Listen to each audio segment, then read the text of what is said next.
Hey, everybody, welcome to Crackpot, the podcast where each and every week we dive into a different conspiracy theory and we discuss the merits or the demerits of each. We're your hosts. I'm Tim. And I'm Zach. Hello, Zach. Tim, welcome back, my man. Thank you. Yeah. What's up? What's happening? Oh. Jinx, double jinx. Owe me a Coke. Zach. Thank you. Okay. Woo. That's better. I was worried sick. Well, my man, it is April. Mm-hmm. It's that time of the year when Americans really have a ton of fun. Dying Easter eggs? What? I don't. Depends on the year, I suppose. With that holiday has been discussed. But we're talking about the tax man cometh. The tax man. Yeah, we're talking taxes here. Declare the pennies on your eyes, as George once said. Everyone loves taxes. Everyone loves doing taxes. What's there to talk about? Yeah, well, it turns out there's a lot to talk about in and amongst all that, and that was something to me that was like actually interesting about this. Oh, yeah? Because I don't generally think of taxes as an interesting topic. And I'm stopping you right there. Did you take tax law? No. I didn't either. I thought about it. I thought about it for a hot minute. I'm like, absolutely not. I will cram for the bar and hope that's good enough. Dude, believe me, I get it. I think that was almost everybody's strategy, actually. Oh, like, hopefully, yeah. Tax law only comes up once every 11 years. Yeah, I know. And it was here 3 years ago, so the odds are good. And it was always this same 3 issues every time if they ask it. Exactly. Yeah, so I don't know, man. Look, this is something that, tax is obviously not fun, but also tax is not as complicated as I actually thought. Disagree. And that's part of what this is about, actually. Okay. And so before we really go any further, I think we all know the expression, only 2 things in life are certain, death and taxes. Mm-hmm. Was that old Ben? Benjamin Jerome Franklin. Yep. That's my great-great-great-grandpappy. That's right. Family name. But here's what I'll tell you. I'm here to basically prove Benjamin J. Franklin wrong. Wait, that it's not inevitable. Well, okay, so it depends on how you define inevitability and wrong. Yeah.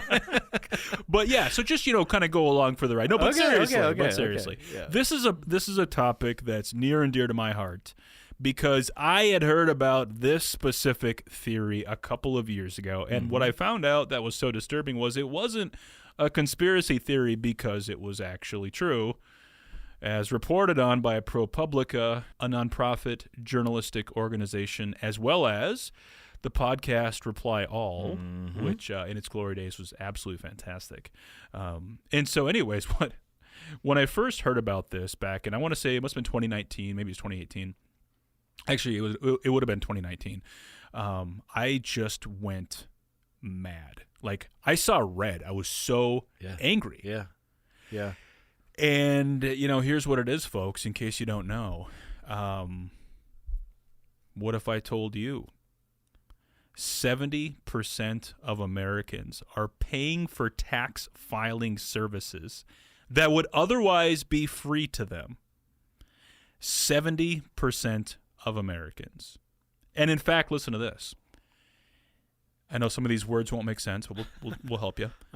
If your adjusted gross income in 2021 was less than $73,000 per year, you qualified, and you still qualify, for free tax filing services through the IRS. Okay. And most people don't really know this, right? Yeah. Because that's not how it's advertised to us. So we're all overpaying for services that we don't need, is where I'm going with this. But, so we use, I think, TurboTax or whatever. I'm sure you do. Probably 280 other million people listening to this very podcast. Yes. It's not free, buddy. No, it's not free. Well, this is, let's kind of get into this because I think, like I said, this is something that's real. It's a conspiracy theory insofar as we can say basically corporations conspired both within their own organizations as well as kind of together to make sure that most American people didn't know that they actually didn't really have to pay for a lot of this stuff and that they would have qualified just to do it for free, and actually have been lobbying our own government to keep individual taxes inherently difficult to file so that they could profit. So the taxes are difficult specifically so these companies can make more money off us? That's exactly right. So they're not just difficult because I didn't take tax law. Yes. They're actually difficult? This is what I learned, right? Which is basically for most Americans. And actually this even goes like to almost 90% of Americans. Our taxes are actually a walk in the park. Have you done your taxes recently, man? It's not that easy. It's because it's designed by TurboTax and the others to be intentionally complicated. The tax law has not been simplified intentionally so these companies can profit off of this. And the government. That's brutal. It is so bad. It is so bad. So, because, okay, foreign countries, their taxes, I have read online, which I assume is 100% always accurate. It's like surprisingly easy to do. Like, don't they mail you like how much you owe and then you just write a check and send it back or something like that? I mean, basically here, the government says you need to figure out how much you owe us, and if you're wrong, we'll charge you more money. And we're not going to give you any clues.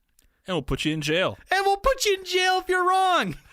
Yes, that's exactly right. It's crazy. It's crazy. So, so a couple of You things. could overpay, owe too much money. You could underpay, owe too much money. It's like there's a secret number. You have to guess it, but we won't tell you what it is. It's a moving target. You never know what it is. So I mean, like throughout my last couple of years of working, like I have quite a few colleagues overseas. In fact, I was like my girlfriend, Joanna, who was telling me like for their tax code in Poland, they get a card in the mail, like an envelope, and it tells them how much they owe, and they just check it if it's right or wrong, and then they write a check. But that's the joke. That the whole thing here is the U.S. government already knows, the IRS already knows exactly how much you have to pay. Yeah. Because they get copies from your employer of how much you make. Yeah. They know if you bought a house or not. They know everything that they need to know already about how much you have to pay. The joke here is all these different services have you try to figure it out for yourself when, in fact, it could be so much simpler. We'll get to some of that stuff a little bit later. Okay. But it's really bad.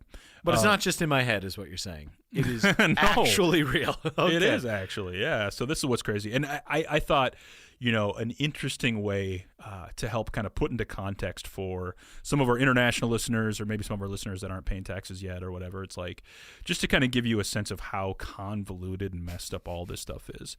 I have a great letter here that I'll read. It's by Don Rumsfeld. Oh, this is classic. This is a classic. Yes. Don Rumsfeld was the Secretary of Defense under both Bush candidates, or both Bush presidencies, I should say. I'm sorry. And I mean, like, he was a smart enough guy. Like, we disagreed. Like, couldn't have been more opposite politically. Wondering where you were going with that, yeah. But I found his letter, which apparently he wrote a letter every year to the IRS, and it went something along these lines, but this is the specific one for his taxes in 2013. I'll read the whole letter because it's actually that good. Yep. Here's what he said, and keep this in mind. This was written to the IRS. It says, Dear Sir or Madame, I've sent in our federal income tax and our gift tax returns for 2013. As in prior years, it's important for you to know that I have absolutely no idea whether our tax returns and our tax payments are accurate. I say that despite the fact that I am a college graduate, and I try hard to make sure our tax returns are accurate. The tax code is so complex and the forms are so complicated, and I know that I cannot have any confidence that I know what is being requested, and therefore I cannot and do not know, and suspect a great many of Americans cannot know, whether or not their tax returns are accurate. As in past years, I've spent more money than I wanted to spend to hire an accounting firm to prepare our tax returns, and I believe they are well qualified. This note is to alert you folks that I know that I do not know whether or not my tax returns are accurate, which is a sad commentary on governance in our nation's capital. If you have questions, let me know, and I will ask our accountants to be in touch with you to try to provide any additional information you think you may need. I do hope that at some point in my lifetime, and I am now in my 80s, so there are not many years left, that the U.S. government will simplify the U.S. tax code, that those citizens who sincerely want to pay what they should are able to do it right and know that they have done it right. I should add that my wife of 59 years, also a college graduate, has signed our joint return, but she also knows that she does not have any idea whether or not our tax payments are accurate. Sincerely, Donald Rumsfeld. Known knowns and unknown knowns, yes. This is such a brilliant letter. And what I would also say is, like, actually one point here is that the tax code is complex. I mean, I'm not going to say it's not. There are, things that are inherently difficult, and it's set up that way because you have corporations, you have farmers, you have, you name it, right? Railroad, union. There you go. You got it. Crazy. You got Rockefellers. Exactly. So, but in fact, the process to file taxes for most Americans, as it relates just to your income tax, it should be pretty simple. It should be. Except that it's not. But actually, this is what got me thinking even more about, like, the history of taxes. Because I was thinking about this. I'm like, how did it work? Like, imagine, thinking back to the original statement or the quote that I started off with from Benjamin Franklin. It's like, well, how did they pay taxes in, like, 1790? Yeah, fair question. Like, imagine, be it like you're a farmer out in the plains, out in the middle of nowhere. What do you owe? Who do you send it to? How do you know how much you owe? Yeah. Great question. That was honestly kind of my jumping off point. I'm like, how did this even work back in the day? What's super interesting is that actually prior to the Civil War, there was no personal income tax. Oh, okay. So Americans prior to the Civil War just basically most Americans just didn't pay taxes. Sure. Okay. Thus, going back to my original point, proving Benjamin Franklin wrong. So, yes, there was taxes on, alcohol or whatever else. Sure. Tea But how we think of, tea, a famous example of tea. Yeah, one that pops to mind, yes.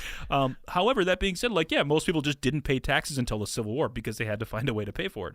So, actually, if you're going to say Abraham Lincoln is the greatest president of all time, which many people think. Every day. I wake up and say that, yeah. He was the first president to enact a personal income tax. Okay. All right. So it started, thank you very much, with Abraham Lincoln. Turns out, though, however, it was repealed a decade later. So they implemented like a flat income tax. Sure. Supreme Court later said it was unconstitutional. Huh.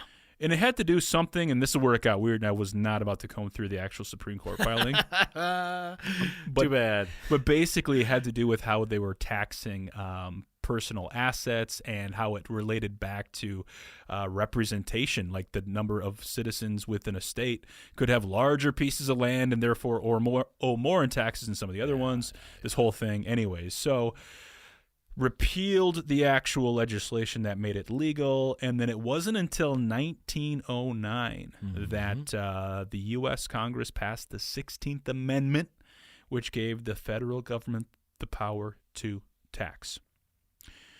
Under the amendment, the Congress shall have power to lay and collect taxes on incomes from whatever source derived, without apportionment among the several states and without regard to any census or enumeration.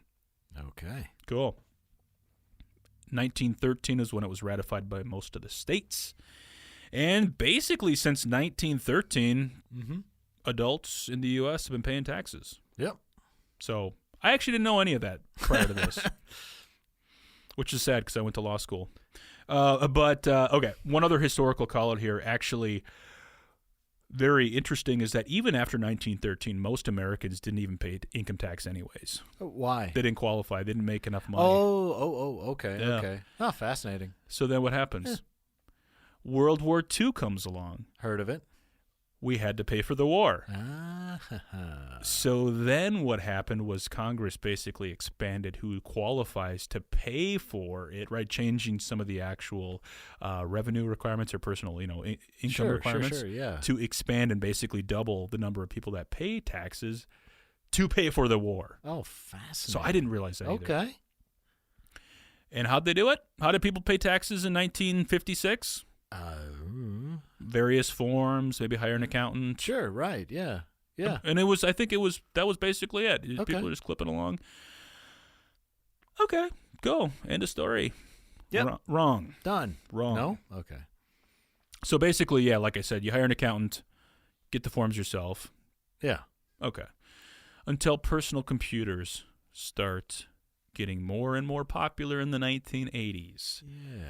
And that's when a little company called Intuit, founded back in 1983 by Scott Cook and Tom Proul in Palo Alto, California. And the idea was actually Scott Cook's. So he thought, he was working at Procter & Gamble. He noticed personal computers are becoming more and more popular. You can do all this cool stuff with computers. Mm-hmm. You don't need a pen and paper anymore. Maybe help small businesses, maybe help people do their taxes, that kind of a thing. Yeah, So smart guy. Yeah, so he found a programmer at Stanford University, Tom Proul, and the two of them set out and created Quicken. Quicken was the actual software, Wow. that's what they started with. Wow. Okay. And so Quicken, for those of you who don't remember the 80s and early 90s, was like the software for mostly small businesses to manage their finances and that kind of thing. And then Intuit actually went on to grow by acquisition. So they just bought all the competition? Different companies, Sure. expanded their offerings. Microsoft tried to compete with them for a hot minute, didn't quite work out. And then in 1993, Intuit went public, used the funds from that to purchase a little company called Chipsoft, which offered tax prep services out of San Diego. Huh. The rest, as they say, is Intuit history. And then at what point did they buy all the congressmen? Yeah. Is that part of the acquisition as well? Hold on, we're not there yet. Okay. So, by the way, it's a pretty remarkable rise from a company standpoint, right? So between 1983 and today, the company's still intact. And so you know them by TurboTax, QuickBooks, QuickBooks Online, Mint.com, ProConnect, Credit Karma, QuickBooks Commerce, and MailChimp. I didn't realize MailChimp! Oh, my God. Yeah, dude. Forget that noise. Exactly. Cancel that sponsorship right now. Seriously. Yeah, sorry, MailChimp. We're not doing it. So interestingly, they're obviously a massive company now, but what they were really able to cash in on was that wave of personal computers, people trying to do their own taxes, and they had this little startup that they bought then that enabled people to actually do their taxes. Which is so funny from a timing standpoint, from a historical standpoint, because it was actually back in 1985 that the government was kind of wising up to hey, this whole income tax thing for most people is way more complicated probably than it should be. Yeah, exactly. So remember, if you think about World War II, and so it's probably the 1940s and 50s, people are probably just a little bit confused by it, but people doing the thing, and then it's it's probably ballooning, the tax law gets more complicated, and eventually it's wait a second, this is getting to be a lot of work. So Ronald Reagan actually in 1985 promised a return-free tax system. Okay. In which half of all Americans would never fill out a tax return. Okay. So under the framework by Ronald Reagan, all right, taxpayer would simply, if they had a simple return, they would automatically receive a refund or a letter detailing any taxes owed. Taxpayers with more complicated returns, of course, could use any system in place that they had. But I was wondering, okay, what's a simple tax return? Yeah, that is kind of the operative word here, right? I hear this bandied about. Okay. It's a W-2 income. A person can also have student loan interest deductions, earned income tax credit, limited interest and dividend income, standard deductions, and child tax credits. So basically, everything that most of us file on a daily basis. That's actually simple. Yeah. You can own a home, you can have student debt, you can have kids, you can receive maybe some 401k dividends or an employee stock option plan or something, and that's actually all very simple. Yeah. They would have qualified for free taxes. For free. Yeah. Wow. No, that doesn't mean you don't pay. It just means you don't have to. Yeah, you don't have to pay the $150 or whatever it is. For TurboTax. Exactly. Yeah. Mm-hmm. So what happened? Because I don't think that's a real thing. Didn't really go anywhere. Okay. Didn't really go anywhere. Fast forward to 2006. Actually, one of the chief economists who ended up working for Obama Austin Goolsbee, suggested a simple return in which taxpayers would receive already completed tax forms for their review or correction, and it would save taxpayers more than $2 billion a year in tax prep services. Yeah. That didn't go anywhere either. Surprise, surprise. Well, thanks, Obama. And well, here's the funny thing, too, and we talked about this, a minute ago here about the other countries that do this, but like, filling out taxes is actually not that complicated, and that's because 95% of American taxpayers receive at least one of more than 30 types of information that the government sends you anyways, which you basically just send back to them. So in other words, the information's all there. Yeah. 30 other countries have figured this thing out, including Denmark, Sweden, Spain, the UK. Again, we're all just kind of nuts over here in the U.S. So these, efforts to simplify filing your personal taxes never really went anywhere until about 2002-ish. Mm-hmm. And that's when some legislation came down the pipe, and it was actually a pretty progressive idea. And the idea was, hey, look, let's pass this Free File Act for American citizens in which the IRS will work with private companies to provide free tax filing services to the American people. Sure. The American people, if they qualify, can use those free tax services in return. And it's kind of this beautiful blend of public and private. Okay. The private, the private companies can innovate. They can create all these awesome platforms for you to do your taxes. And because the private sector is always 100% of the time more efficient, it's always trying to, work in the interest of the consumer, always, without fail. And because why would you ever trust the government to collect its own taxes, right? Right. Basically, this Free Tax Act from 2002 meant that Americans could choose from a variety of, contracted out companies to file their taxes. Yep. Among those companies were Intuit, Uh-huh. H&R Block, Uh-huh. Tax Act, so on and so forth. And interestingly enough, the legislation that was passed was actually partially written by Intuit lobbyists. Really? Yeah. Huh. To enable this. This is kind of part of their longer-term strategy. Oh, my God. And what I said earlier about the private sector always being more, efficient and cost-effective, turns out the U.S. system is 10 times more expensive than the other 36 countries with robust economies and self-filing taxes. I would have added a couple zeros on that. I'm surprised it's only 10 times. Also, fun fact, Americans spend 2.6 billion hours doing their tax prep every year. Yeah, half of that was me. Exactly, dude. So coming back to the why, corporate greed is kind of the big thing here. Jesus. But let's go back I'm to this. shocked. Color me shocked. So we're now getting into some of the dirty tricks that they played, because it wasn't enough to just basically help write the legislation that was wasn't passed. enough, right? Which is pretty common though for lobbyists. Anyways. That's just how it works. Yeah, it is. But the fact is, year over year, companies like Intuit have been paying millions of dollars to lobbyists to keep taxes difficult. And what was found by ProPublica, the investigative journalists, was that basically in just the year 2016 alone, TurboTax paid $2 million lobbying Congress. H&R Block spent $3 million alone. So if you think about that, that's a good return on investment, honestly. Oh, absolutely. Jeez. So if you think about it in the aggregate over 20 some years, if they're spending a couple $1 million every year, these are millions of dollars going back to Congress. Oh yeah. And you'd think, okay, cool. As part of this act, basically the way it was worded was that Congress, or I should really say the U.S. government, would hand over more or less I can't really say monopoly. What is it? An oligopoly, right, to these services to provide these free tax prep services. And in return, the IRS would say, okay, we're not going to pursue free tax filing. We're not going to create our own software. We're not going to help anybody fill out their own. Like, you've cornered the market effectively. Yep. That bill comes back up for review in 2016. Okay, renewed it, fine, whatever. 2019 rolls around, and actually, through lobbying efforts, they were able to prop up a bill that would have permanently ended any consideration of the IRS creating its own tax collection service. Really? So basically, in 2019, the bill that went forth was to give these companies monopoly on tax filing services. And the IRS would forever swear to never get into competing with them, creating any sort of software to help people do their own.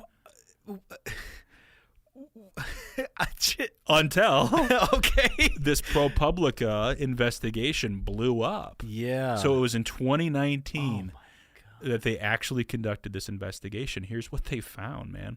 This stuff is nuts. So ProPublica looked into its practices. And by the way, not only through their own practices, but also through whistleblowers and everything. It's all documented. It's fascinating. Okay. What Intuit did, specifically Intuit, was they actually very intentionally misled and made figuring out that you could file your taxes for free difficult. So remember, Intuit and all these other companies created a free version of their software. And if you qualified, if you made less than $73,000 a year, you could file it through them. Well, what they also did was on their own website, on Intuit TurboTax's own website, they actually created a version that was called the free version, which wasn't free. So they basically cleared. Really? How is that legal? That's insane. Jeez. So they actually had two versions of their free software. One that was posted on the IRS website. Okay. And if you went through that, you might get there. But who actually just goes to IRS.gov? No. Nobody, right? And then they had their own standalone, quote-unquote, free version on their own website. Which costs like $36 or something like that? Yeah, well, at the very least, yeah, because we'll get into some of the other tactics, too, here in a sec. But in short, they also inserted code into some of their SEO optimization, which basically prevented people from finding the IRS site to get them to the free TurboTax software. Oh, that's double shady. It's so bad. So not only could you not search for it on Google and find the free IRS version, right? If you went to TurboTax and you saw, oh, here's the free one, and then you click through it, and then, 2 hours later you're paying $80 or whatever. That's what happened. On top of that, though, this is so nefarious. Intuit also added what they call these dark patterns into their software. And so dark patterns are, it's like the annoying stuff that you see when you have an ad pop up and your thumb instinctively goes to click the X, but it's not in that spot. Instead, in that spot is like the OK or like take me here. Yes. Or you have to scroll around to find the little X. Intuit actually was doing some of that work. Like, oh, are you sure you want to cancel your free software? Oh, my God. Are you sure you want to walk away from this? Blah, blah, blah. Like really, really bad stuff. So in addition to providing, their main landing page on the site, it says the free version, and then it has the deluxe version. What they found was actually through basically social engineering and practicing, they could really manipulate some of the verbiage to get people to click on the more expensive version, even though nothing changes. So, for instance, one of the big key catchphrases by Intuit is maximize your deductions. And so it's like you see the free version sitting there. By the way, I've done this, and it says free, and then the one next to it's like deluxe, $100, maximize your. It's like, well, yeah, I'm gonna. Well, I'm not gonna lose any deductions. Yeah, they found leave that on the table. They found that to be specifically like language that really drove consumers to spend the extra money. Yeah. And then here's the other thing, and this is like so bad, dude. So you know those little icons like when you're doing TurboTax, and it's like you're almost there. We're just checking to go back to make sure you've got every single thing. So there's like a little thing like spinning and like I don't know, triple checking every place where you might get money back. Yep. Those are all fake. Really? 100% programmed into the software to make you, the user, feel like the TurboTax software is doing something. Are you serious? All of that's fake. Really? Yep. And then language such as, such as let's comb through your returns. Yeah. Also, gave people some sort of reassurance. And also the fact that people are absolutely, Intuit figured this out, people are absolutely terrified of being audited and sent to tax prison. Yeah. And so between looking at this software and saying, should I do the free one, which comes with it the risk of not maximizing my deduction and also the risk of perhaps I'm not paying enough. And then as you're going through, you're choosing the pay it option, and then you're kind of going through, you're seeing all this they're combing through to make sure I get the most. Okay, I feel better. Exactly. I won't go to federal tax prison. It turns out you don't need any of that. It's all a ruse. Wow. All a ruse. And guess what? Even if you don't like what you're hearing from ProPublica, or if you don't agree, with some of their investigations or whatever, then you also don't agree with the Treasury Inspector General for the Tax Administration, which oversees the IRS activities, which basically found the exact same things as ProPublica did, which is that all these companies are basically trying to mislead you. Intuit is probably the worst. So basically more than 100 million taxpayers are actually eligible for totally free taxes. 35% end up paying for tax preparation, and 60% never even visit the free websites. Instead, 70% of Americans receiving free tax preparation, only 3% actually did. So only 3% of all people that qualify take advantage of it. And that's because it's made intentionally difficult to figure out or to find. And it sounds like, even though this is all misleading and all shady as you know what, it's probably also very legal, because they wrote the dang laws that govern the whole thing. Oh, yeah, and they've got, lobbyists to help make sure. So it's not like you can come after. It's not like the attorney general is going to come after them. It's like, yeah, no, that's okay. Like, it specifically says they can. I don't know this is true, but right. I mean, that's what it sounds like. Right. They're unbelievable. more or less immune. Yeah. Now, what I also found interesting, just for a couple $1 million, I can get away with this. Intuit is valued in the billions of dollars. Absolutely. Criminities. Minimally. Yeah. Well, and in fact, when a nice little free tax filing service called Credit Karma came along, they went and bought them right up. So, but okay, this is interesting though. So, and maybe this tells you all about where the hearts and minds I've heard enough. are. Do you know who's no longer effective this year providing any free service? No. TurboTax. Oh, really? They opted out. Oh, interesting. So did they don't have to? So did H&R Block. Jesus. Well, they've been found out, man. And besides, they don't even need the free stuff anymore because they know. They're doing just fine. They're doing just fine. So unless something significant changes here in the next few years, we're going to be probably all using TurboTax.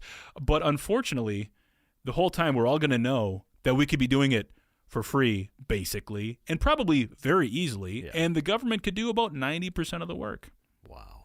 Wow. I don't like this one bit. Yeah, no, I know. I knew this in a broad sense. Yeah. I knew that we were getting screwed over. Anyone who's ever done taxes knows at least on one level you're getting screwed over. But like, holy cow, dude. This is crazy. I want to know what our foreign listeners think about this. Oh, everyone at work that I talked to is like, this is the craziest thing I've ever heard in my life. Yes, it is. And we know it, and we continue to do it. Well, the thing is, too, so like the fact, I think you're in the same boat as me. I am happy to pay taxes. 100%. Honestly, I am.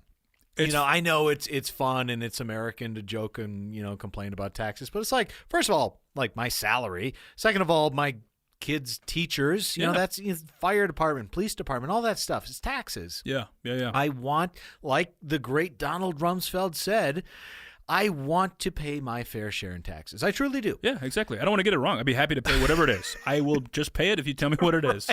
Just tell me what it is. Yeah. I don't want to spend 3 days, 8 hours each day across those 3 days, double checking, triple checking, finding out I checked the wrong box. Like, just tell me what I owe and I'll pay it, dude. Seriously. Benjamin Franklin. Yeah, Benjamin J. Franklin. That's right. Unbelievable, man. Well, that was depressing. Do you have some sort of uplifting optimism on the horizon that we can look forward to? Anything? Well, we covered taxes, so I guess now death. That's gorgeous. All right, everybody. Thank you so much for tuning in. Hope you enjoyed doing your taxes this year. Or, by the way, your taxes are due. Yeah. Monday, April 18th. I think when this comes out. So by the time you're right. By the time you hear this, you better get those in. Get to it. Pitter patter. Let's get at her. All right. Thanks for listening. Rate, review, subscribe. Tell your friends, tell your neighbors, tell your local CPA about our podcast, and we will see you next week. Thanks, everybody.